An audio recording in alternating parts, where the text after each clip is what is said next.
CTV News. County seniors receive supplies and essential resources to prepare for winter. And faculty at Prince George's Community College reach a milestone agreement. Plus, in a proposed IRS settlement, churches are permitted to endorse political candidates. Coming up on CTV News, I'm going to share how pastors are responding. These stories and more on CTV News, starting now.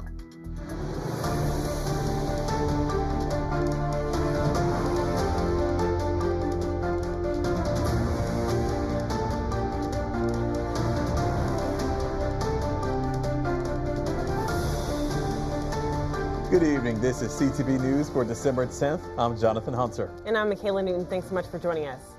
Well, leading our news tonight, gunfire erupts in the county for the second time in 2 days. Prince George's County Police are investigating 2 deadly shootings. The latest happened last night on the 13,000 block of Winbrook Drive in Clinton. Police say it was just before 10 o'clock when they responded to a call for a shooting. Investigators discovered a man suffering from gunshot wounds. He was pronounced dead at a local hospital.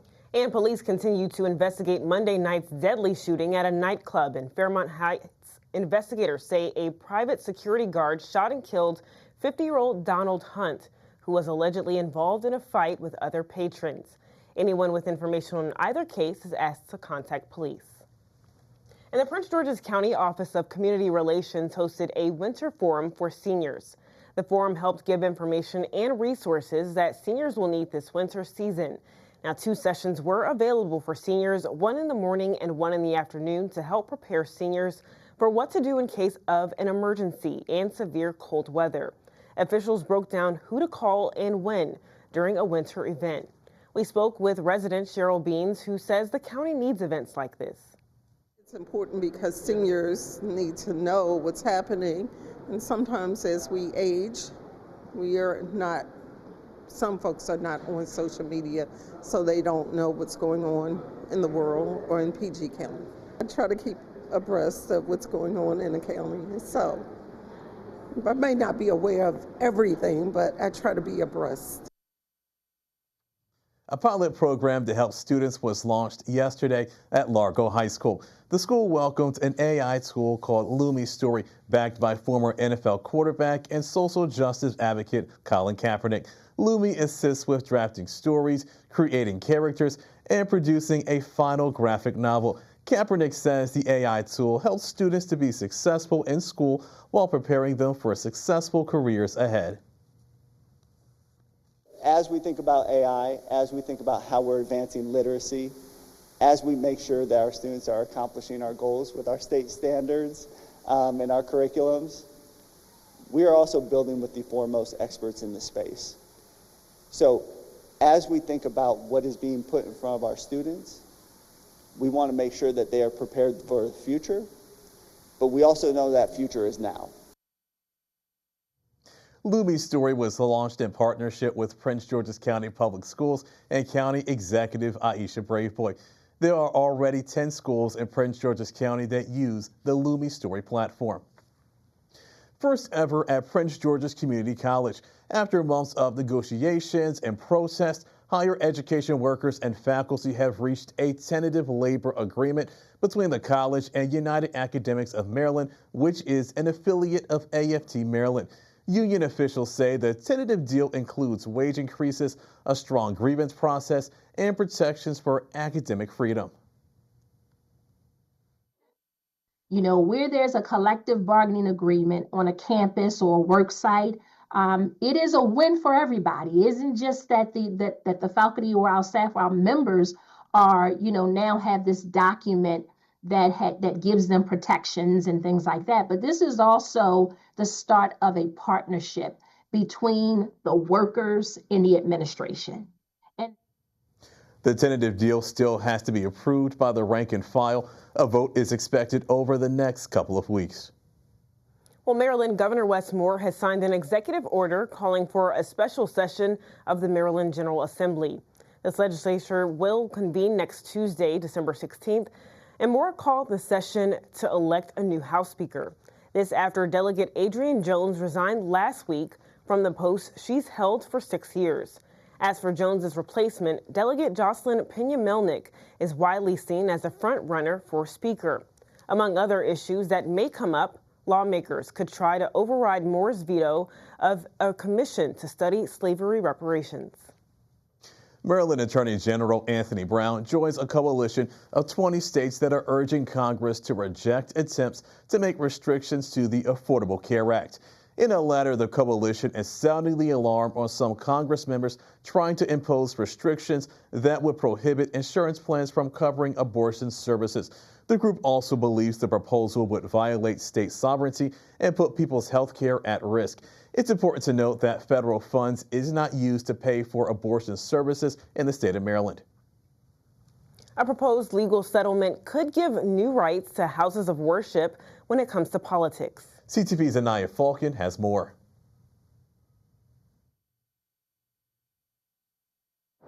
Earlier this year, in a proposed legal settlement, the IRS agreed that churches and other houses of worship could formally endorse political candidates without risking their nonprofit status. I sat down with pastors and churchgoers and shared their perspectives on the matter.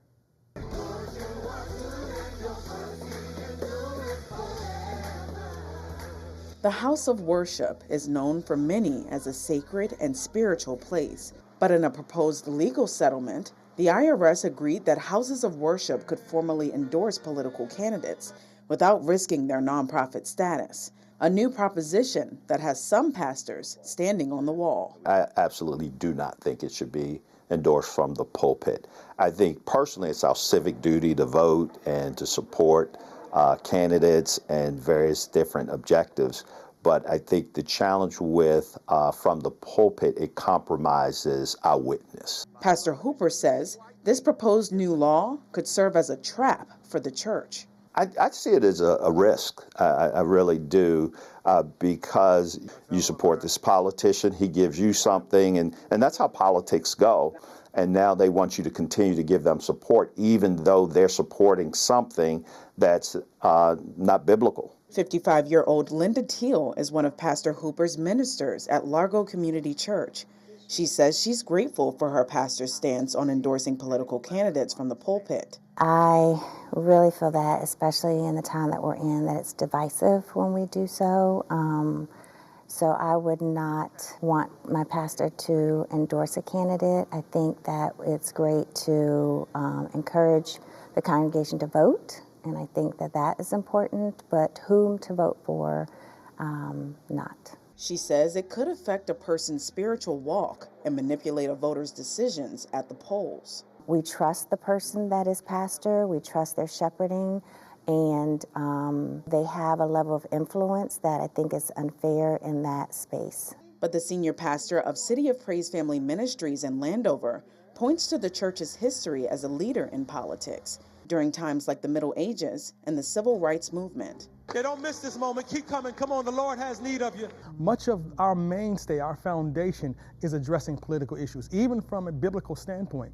Theologically, the church, from a biblical standpoint, was not a place of religion. It was the ecclesia. It was a place of literally having the opportunity to bring forth policy. Bishop Peebles says it's biblical for churches to endorse political policies and political positions that help the community. The Bible says the government shall be upon the shoulders. It's within our theology.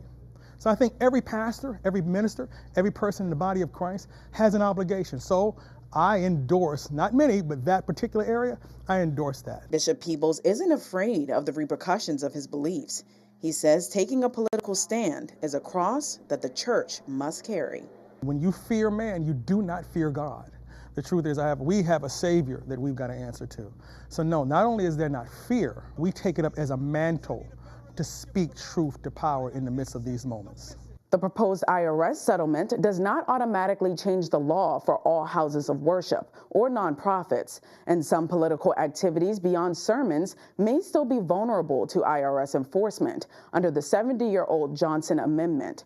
There is no final binding judgment yet for the case, and the parties in the case were ordered to submit additional briefs after the recent hearing on November 25th. Advocates for the Johnson Amendment say a ruling could come by the end of the year or be delayed into early 2026. In the studio, I'm Anaya Falcon. Back to you at the desk. All right, thanks, Anaya, for that report. We'll keep you updated on the proposed IRS settlement as new information becomes available. All right, you're watching CTV News. I'm Michaela Newton. And I'm Jonathan Hunter. Still to come. Yesterday, we highlighted a program giving those formerly incarcerated the tools to be successful post-sentence. Today, we hear from another participant on how this program has played a role in her life. We'll be right back.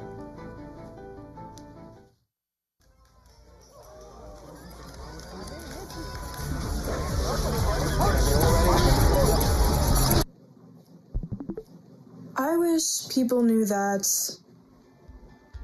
when you live in a small town like mine, it's much harder to find friends with common interests, especially ones my age. I often feel really alone. Same here. Seems like every time we finally settle somewhere, I have to pack up and move again.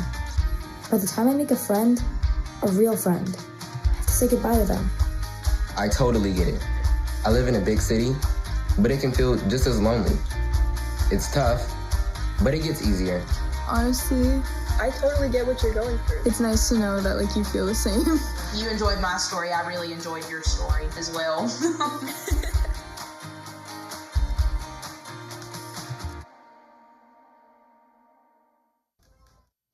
We're continuing to report on how X is Possible is making a difference for those re-entering society after they spent time behind bars. In today's story, I'll introduce you to one woman who says the program has changed her life for the better. We first introduced you to Valor Williams yesterday. After doing 20 years behind bars, he was able to turn his life around thanks to X is Possible, the organization that gives returning citizens entrepreneurial skills. But Williams is not alone. In 2023, Markia Campbell was released from prison. At first, she was able to find a job at an addiction center, but later ran into a roadblock. I was having a hard time finding any job. I couldn't, I would pass the interview, but getting past the interview, the background check, I couldn't pass that. So it was definitely a challenge trying to find a job. But thanks to X is Possible, Campbell is now on the right path. The organization has a new START program which trains individuals on what it takes to run a successful business. I learned a lot of things about the business, of how people can fail if they don't have their plan. I've learned how you have to work on one idea at a time. I learned a lot of things. X is Possible teams up with another organization called It Takes a Village that helps returning citizens with their mental, physical, and emotional health before they master the business skills. We're all about identity reconstruction and ensuring that these individuals have the self-confidence, the self-awareness, and the understanding and how to maintain a business, how to show up in the workplace. Erica Roberts is the founder and CEO of X is Possible and is proud of the partnership between It Takes a Village and says many of the returning citizens already bring a lot to the table. They know marketing, they know sales, depending on their background. They bring a lot to the table. They don't know necessarily how to position that in a way that is business oriented for completely legitimate businesses. And so one of the things that we're doing is kind of tapping into that. Thanks to the governor, X is Possible will be receiving $20,000 in grant funding. Roberts believes that funding will allow their entrepreneurs in training the chance to apply for a business loan. And that's amazing. Why? Because businesses cost money. Startups cost money. There are certain things, even if you're going to cut hair, you have to be able to have the tools to do that. And for Campbell, she knows exactly what she wants to do once she completes the program. My goal is to help returning citizens. I want to set up something where they can have somewhere to go, resources, mental health resources, workshops, and things like that. Governor Westmore also awarded 4 other organizations that are training returning citizens grant money as well. Each received $20,000. A telecommunications company hands out laptops to deserving county students.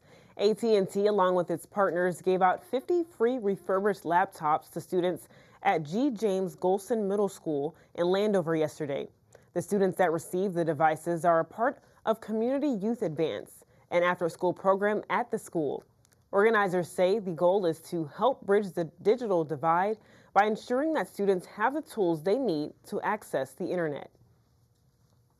Of a partnership across the country with 2 different companies called CompuDot and Human IT, and we work with them to distribute laptops to everyone from elementary schoolers all the way up through college, to families who wouldn't otherwise have access to the internet. The laptop becomes their property. At home, it comes with a 1-year warranty. It will allow them to complete school assignments and various other assignments as it relates to school. Organizers say through the partnership, more than 200 laptops will be given out to middle and high schoolers. Meanwhile, the Maryland State Board of Education is weighing big changes to the school rating system. Critics say the current STAR model doesn't show real student growth. The board reviewed a report this week that recommends scrapping the stars altogether, but any new system wouldn't roll out until at least 2027. This comes after the latest report card shows slight improvement statewide. A final set of recommendations is expected next month. New data shows that Maryland Public Schools have seen a significant drop in enrollment. According to reports, Maryland Public Schools lost more than 11,000 students since last year. These new numbers differ from what the Public School Superintendents Association of Maryland initially predicted, which was a 6,200 drop in enrollment. Maryland Public Schools has seen a drop in enrollment since the pandemic. Reports show there are 30,000 fewer students than there were 5 years ago. It's been a year since a group of students with autism were denied service at Cracker Barrel in Waldorf. Earlier this week, Maryland Attorney General Anthony Brown announced a settlement has been reached with Cracker Barrel over the incident. It was on December 2024 when 11 students and 7 staff members were not allowed to sit down and eat inside. The students were part of a life skills learning trip and were told ahead of time that they did not need reservations. Each student will receive several $1,000s. The company has agreed to revise and strengthen its policies. Well, the Maryland Department of Planning has announced more than $24 million to revitalize historic buildings. One of the buildings set to receive funding here in Prince George's is the old Hyattsville Post Office on Baltimore Avenue. The building later went on to become a bakery, a sub shop, and even a church. The new building will be rehabilitated with new windows, a storefront system, as well as interior finishes, and will contain spaces for 2 retail tenants.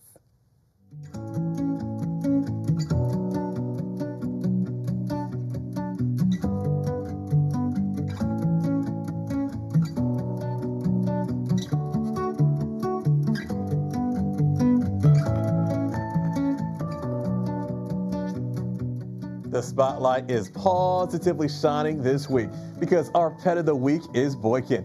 This 2-year-old male brown and white beagle mix has been wagging around the shelter since November 25th. Boykin may have those classic beagle good looks, but don't let his handsome coat fool you. He's part detective, part snuggle expert, and full-time good boy. Very sweet. When he initially came in into the shelter as a stray, he was very shy. But as he's been here, he's definitely come out of his shell. He's good with other dogs, of course, with a slow introduction. Just overall very playful and just a good dog in general. So if you're looking for a loyal hound who can sniff out love faster than you can say good boy, Boykin and all his shelter buddies are ready to fetch themselves into your heart this holiday season. You can call Animal Services at 301-780-7200. And remember, your next best friend is just one visit away.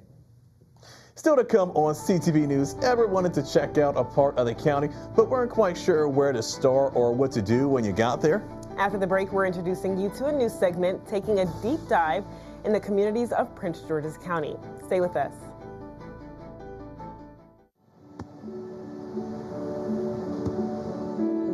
I don't remember how it started. Go to that.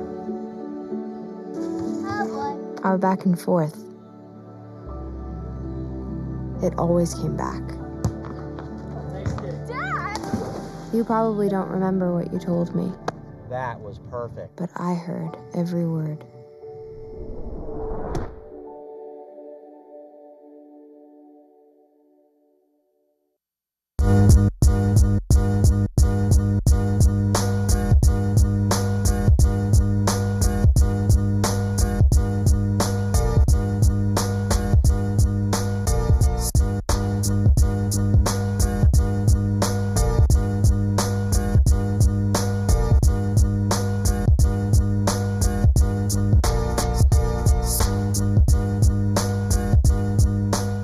just love that music. Here at CTV News, we make it our mission to cover all things Prince George's. One of the county's greatest strengths and a key reason it continues to thrive is the rich network of pocket communities that have stood strong through the years. In CTV's newest segment, Hidden Gems Around the Beltway, we're taking you even deeper into the communities and beyond what we cover day to day. Our first stop is known for housing mill workers, horse racing, and an annual Main Street parade. That's right, we're talking about Laurel. Let's check it out.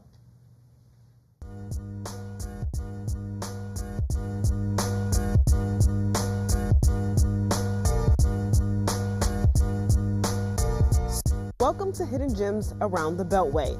I'm Michaela Newton, and today we're stopping into Laurel, a city once known for its millwork, now a vibrant midway point between those living, working, and traveling between D.C. and Baltimore. The city of Laurel, we're 4.5 miles long with 30,000 people in a very cultural community, very diverse community. Laurel is a beautiful city. I would say the very first thing is you're gonna find some good places to eat. We always come out here and walk. It's nothing but great smiles. It's nice just to see some of the same familiar faces. Just passing by, everyone's just enjoying the outdoors. We also call it date night because our movie theater, right? So you go catch a movie, get some soul food, some Thai food. Then you want to visit our main street, you can go to Cleopatra Winery, you go to Sky Vibe Restaurant, Olive on Main's a Mediterranean restaurant, So we have a great destinations for folks to come inside the city of Laurel to have some, once again, I call it the city of date night. While it still holds onto its historic ties with the iconic Laurel Park racetrack and its legacy of mills, the city has evolved, especially along its historic Main Street. There, time seems to pause just enough to preserve a classic charm even as the future moves in. The Laurel Mill Playhouse, often seen as the heart of Main Street. With a striking crimson red exterior, this local gym stands out. We are a community theater. We started in 1968. Our first production was Little Abner, a musical, and Burtonville Players did probably for 20 years or so. We do musicals, comedies, dramas, specialty acts, all kinds of shows throughout the year. We're one of the few community theaters that actually own our own facility in Maryland.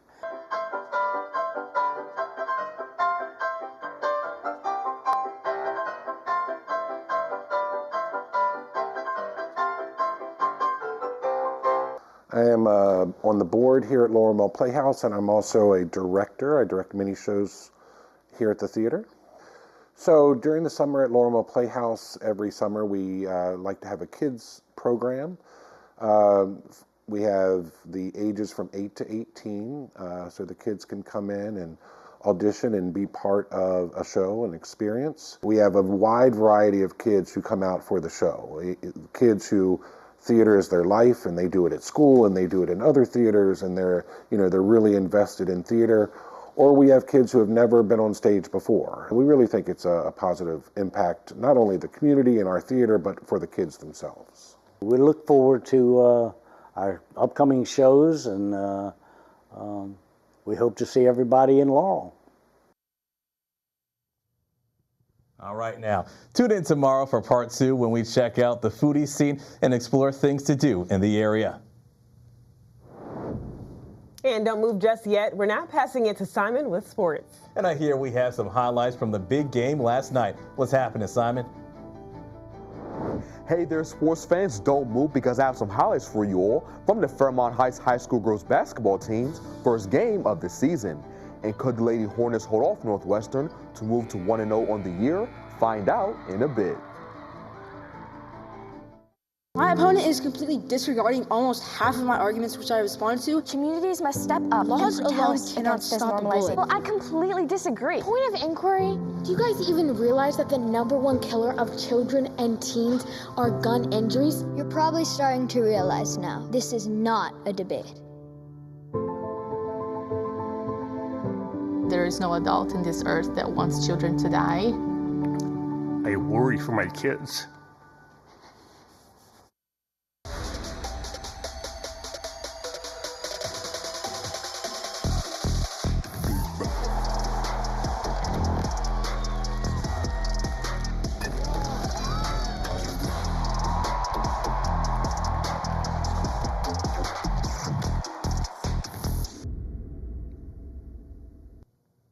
Okay, sports fans, grab a seat because the time has finally come for your Wednesday sports page.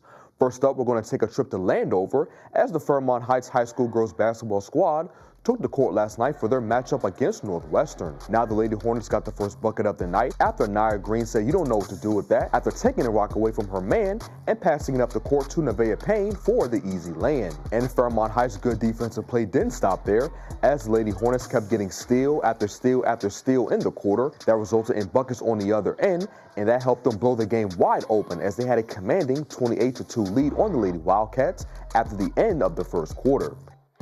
And in the second quarter, Fairmont Heights kept their foot on the gas, scoring 17 more points, while Northwestern only scored 1. And the Lady Hornets went into halftime with a 45-3 lead over Northwestern. And in the end, the Lady Wildcats got absolutely routed by Fairmont Heights, getting beat 65 to just 5. Yeah, Northwestern definitely wants to forget about that one. Hopefully they can bounce back when they face off against High Point tomorrow at 7 o'clock. And Fairmont Heights will attempt to make it 2 straight wins when they take the court against Crossan tomorrow as well at 6. And sticking with girls basketball news, we are just 1 day away, Jaguars fans, from the Flowers High School girls basketball team's first game of the season. And if the Lady Jags want to have another great season like they did last year, everyone from the top of the bottom of the roster is going to have to be their best selves, and part of that means elevating your game. And guard Alana Joy as well as forward Brooke Mitchell have been putting in a lot of hours during the offseason, elevating their game for this season. I've been working on my jump shot. Last season, I went to the basket a lot, and I wasn't as successful as I could have been shooting, so I've been working on my mid-range and my catch and shoot. Mainly free throws, because last year I missed a whole bunch of them. Like, I got on the line so many times, and I just kept missing. So this year, I'm hoping that I can make all of them. Flowers will match up against Suitland for their first game at 7:15. Now, there was also some boys high school hoops as well last night, as Northwestern got their first double of the season last night after beating Central 59-53. Parkdale lost their second straight game to Southern 74-29, and finally Frederick Douglass took down Duval 59-53. And be sure to tune in to CTV Sports every week because I'll be providing highlights for you all from high school hoops from all over the county. And that wraps up your Wednesday sports page. Simon Bucks, CTV Sports. All right, thanks, Simon. Let's take a look at our 3-day weather forecast. Tonight, we have partly cloudy skies with a low of 31. Tomorrow, a nice sunny day with a high of 38. Friday has a 40% chance of snow with a high of 37. And Saturday, partly sunny skies with a high of 42. And for our community calendar, backed by popular demand, this Friday, Prince George's Public Playhouse is hosting Holidays in Harmony Motown Soul Holiday Classics. Enjoy a holiday-themed concert with the unforgettable tunes from legendary artists such as The Temptations, the Jackson 5, and the Supremes. This event takes place from 11 a.m. till noon. For more information, you can contact 301-277-1710. Have a story to tell? You can reach out to our CTV News tip line. You can give us a call at 301-386-4085 or can send an email to ctvnews@pgctv.org. As always, we look forward to hearing directly from you. All right, that wraps up CTV News for now. Thanks so much for joining us. We're going to see you again tomorrow. Have a great night, everyone.